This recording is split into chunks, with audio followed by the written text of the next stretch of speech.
Hi friends, this is Nikhil.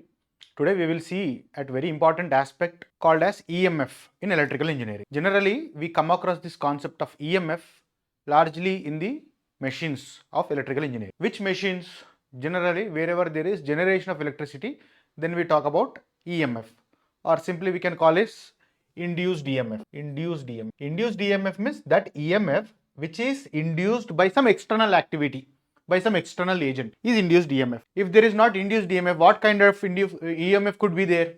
Which is not induced, or self EMF. So when you talk about self EMF, that means that EMF is naturally present in that particular object. Which is that object? Basically a battery or a electrochemical battery or electrochemical cell. So battery is a kind of power source where the EMF is inherently present from inside due to the chemical combination and the chemical reactions. While the other system that we are talking is induced EMF, where the EMF is induced by an external factor. Okay. So, you know what is EMF? EMF is something analogous to voltage. It's an electromotive force, a force which drives a electron inside a conductor and thereby creating current and electrical effects. Fine. Now, where do you get EMF externally? How do you get? And where does this EMF actually exist? EMF exists where current is required, and where current will flow? Current will flow in a conductor. So, get a induced EMF, you require what? You need a conductor. Okay, conductor. So, this induced EMF is induced in what? Something called as a conductor. Now, what is that external object that is used to create an induced EMF in a conductor?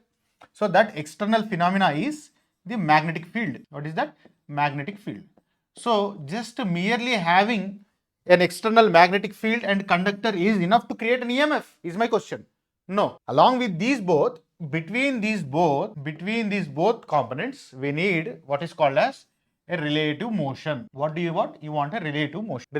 Relative motion in the sense, these both things should not be constant. So, should not be constant means, what do you mean, sir? Should not be constant in time or space. You're talking, it should not be constant, and there should be a constant movement between them, either in space or in time. What do you mean by space? Space is this physical space. So, physically the magnetic field should be moving, or physically the conductor should be moving, and these both should be present in the same place. So basically, when we are talking about this space motion or space variation, I can say, when there is a space variation between conductor and magnetic field, what is happening? Something called as cutting of magnetic flux, cutting of the magnetic flux by conductor, right?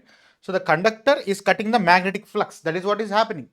And ultimately, you know, according to the Faraday's laws of electromagnetic induction, whenever a conductor cuts a magnetic field, then EMF is induced inside of the conductor. That is well known to everybody. So, to create that cutting effect of magnetic flux by the conductor, one thing we are employing is we are using space variation, space motion. That is, you rotate either conductor and place the magnetic field constant, or you keep the conductor constant and rotate the magnetic field. So, we talk about DC machines. For example, DC generator. You know DC generator. What is the construction of a DC generator? Simple construction is you have a fixed pole and a moving armature, isn't it? This is the armature. Armature is nothing but conductor, and this conductor is in motion, and the field system or the magnetic field is constant. So moving conductor, constant field. Now take about synchronous generator or an alternator, we call. Now how is the construction of a synchronous generator or an alternator? You have a stator. Stator is having armature winding, and on the rotor you are having a pole. This is the pole. Now this is rotating part, right? So here you have the field which is actually moving, while the conductor here is a stationary object. So either way you are achieving a space variation and hence inducing the EMF. So when we talk about induced EMF, which is that law deals with induced EMF? Faraday's laws of electromagnetic induction. This is known by everyone. And there are two laws of Faraday's laws of electromagnetic induction. First law, second. What does the first law say? This is what we have discussed so far, is what the first law says. The first law says that to create a magnetic flux, you require a conductor and a magnetic field, and a relative magnetic field a relative motion must exist between them so as to create the induced EMF. That is what the simply crux of the first law, right? So first you have known how to create an EMF, that is fine. That is how to generate an EMF. Okay, now you have induced or generated an EMF. How much EMF is there? The quantity. Now the next question is how much. That is what dealt by the second law. The second law says how much EMF is induced. Okay. This is a very interesting concept because generally we talk about statically induced EMF and dynamically induced EMF. So there is an equation which combines these both. That is what we call as transformer EMF and motional EMF equation. that we will be deriving now. So based on what kind of motion is available, the induced EMF is of two types. When there is space motion or space variation, that is called as dynamically induced EMF. Dynamically induced EMF. And which devices have dynamically induced EMF? Almost every generator, any generating device, it may be a DC generator or AC generator or alternator, dynamo inside your bicycles or cars, everything is a dynamically induced EMF machine. And every motor, every electric motor in the universe shall have the concept of dynamically induced EMF. Sir, how come motors do have induced EMF? Because EMF is induced in a generator, then EMF, how it is induced in a motor? We have already known that every motor, though it is taking electricity from the grid and doing the mechanical action, it has got electrical opposition in the form of back EMF. Okay, every electric motor will have something called as a back EMF. There is no electric motor in the universe which does not have a back EMF, and back EMF is necessary for the energy conversion, because motor takes electrical energy as input and produce mechanical energy as an output. So when electrical system must convert into another system like mechanical system, there should be one quantity which opposes this input energy, and that should be his own family member. So if your own family member opposes you, then you will develop in life. Likewise, when you have an electrical energy input, there should be an electrical quantity which opposes. To overcome that opposition, this fellow will do some work in the form of a mechanical output. So when you supply a voltage V, then the machine will generate a back EMF EB, and the final armature current is a resultant of the difference of these both, and this armature current is what drives the torque generation and hence the mechanical motion. And wherever there is a time variation, then that is called as a statically induced EMF. And statically induced EMF generally found in transformer. Now we are going to derive an equation in the next second law which combines these both. So far I have explained how dynamically induced EMF or space variation works. Sir, how does time variation work? Right. So the ultimate requirement of producing an EMF is you should have physically a conductor and there should be a magnetic field, and the conductor must cut the magnetic field. Sir, what do you mean by conductor cutting the magnetic field? It is changes in the flux linking the conductor. The fundamental concept behind cutting of flux by conductor is actually what is happening is the flux linking to the conductor is changing. Assume that this portion on my board, let us say this is the north pole and it is facing this side, okay?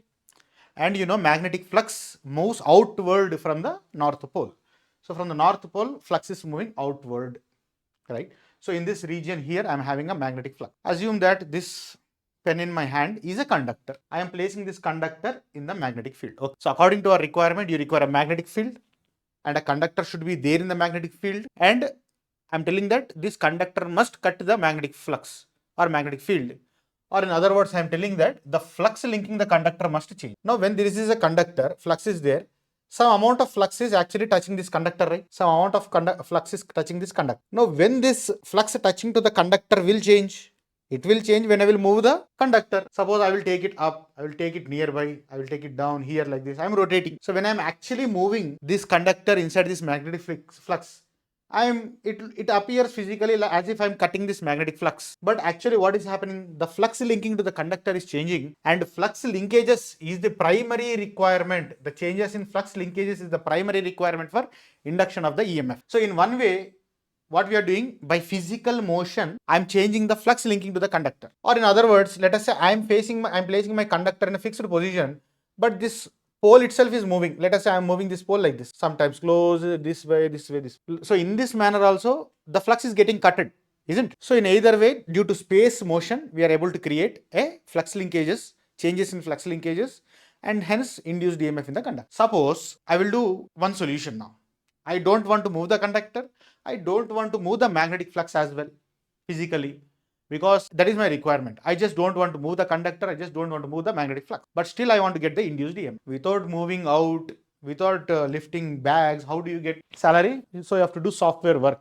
Software work is intelligence work, let us say. So you have to use some intelligence, some invisible intelligence. So what I will do is, so whenever I am having a magnet like this, okay, we generally go for electromagnets, isn't it? What do you mean by electromagnets? So let us say this is a magnetic bar. On this magnetic bar I have done a winding, and this winding is connected to an electrical source. When this electrical source passes current through this winding, this magnetic pole gets magnetized, this magnetic material or bar gets magnetized and releases the magnetic flux.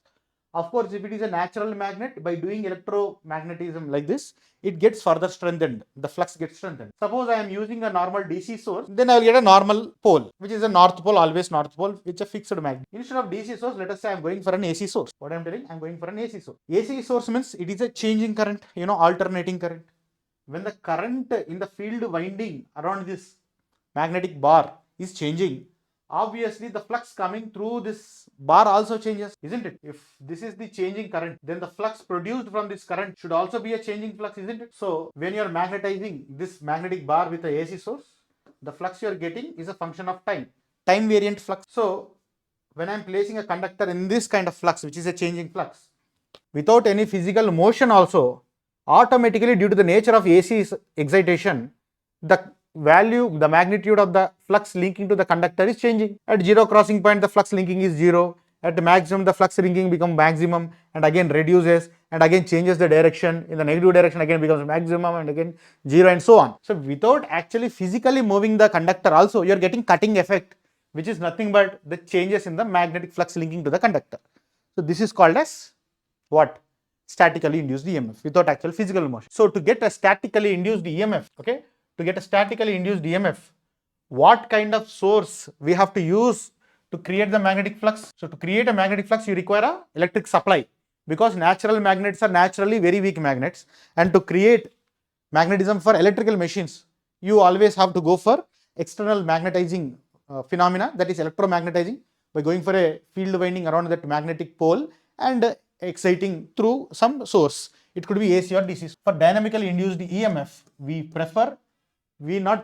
it is required to have a DC excitation, and for statically induced EMF, it is required to have a AC excitation, right? So dynamically induced EMF, sir, is DC excitation necessary condition? No, AC excitation is also is also sufficient to create a dynamically induced EMF. Example is induction motor. Induction motor is a machine where the field is excited by AC, but still you will get a dynamically induced EMF. Right, now we will go for the derivation aspect, that is the second law of the Faraday. Now the question to be addressed is, how much EMF did you get? So from the law of karma or Faraday's law of electromagnet or the Newton's law, as much cause, that much effect. You do good, you get good. How much good you do, that much good you get. The law of karma. Likewise, how much is the magnitude of cause? Proportional is the effect. Now, EMF is the effect. And what is the cause of this EMF? Primary cause of EMF, changes in flux linkage or changes in flux linkages, isn't it? So, what is flux? How do you represent flux? Flux is represented by pi. What is the unit? Weber. In short, we write it as WB. Now, flux links to a conductor, right? So conductor is represented by number of turns of conductor, that is given by N. One loop of conductor is a one turn. So usually we go for a winding system, right? So you'll have a multiple coils, multiple turns connected series. So that is called as number of turns, which is nothing but represents the how many conductors are there. Now when I am telling something is flux linkage, it is represented by the symbol psi, which is equal to number of turns into flux. Unit is Weber turn. Psi is equal to N phi is the flux linkage. Now I am telling I want changes in flux link. So how do you represent mathematically? D by dt of psi. But before we move further, you have to understand that when you are simply writing it is N phi, what do you mean by N phi? It looks like a constant value. But I told that flux linkages are changing flux linkages. So it should be a time variant quantity, right? Because phi of t I am taking. So it should be represented by some sine or cos relation must be there. So what is that relation? So that relation is, we call it cos omega t. Sir, how is it cos omega t? I am telling that the flux linkages varies as per the cos function. Okay, what is the cos function? Cos function initially is at maximum, then comes 0 and then goes to negative maximum and then goes to 0 and again reaches to maximum. This is the cos function, or I can write this, I will extend this backwards like. Now you look at this portion, from this portion to this portion. How it looks? It looks like a sine portion, right? So cos is nothing but just shifted back sine.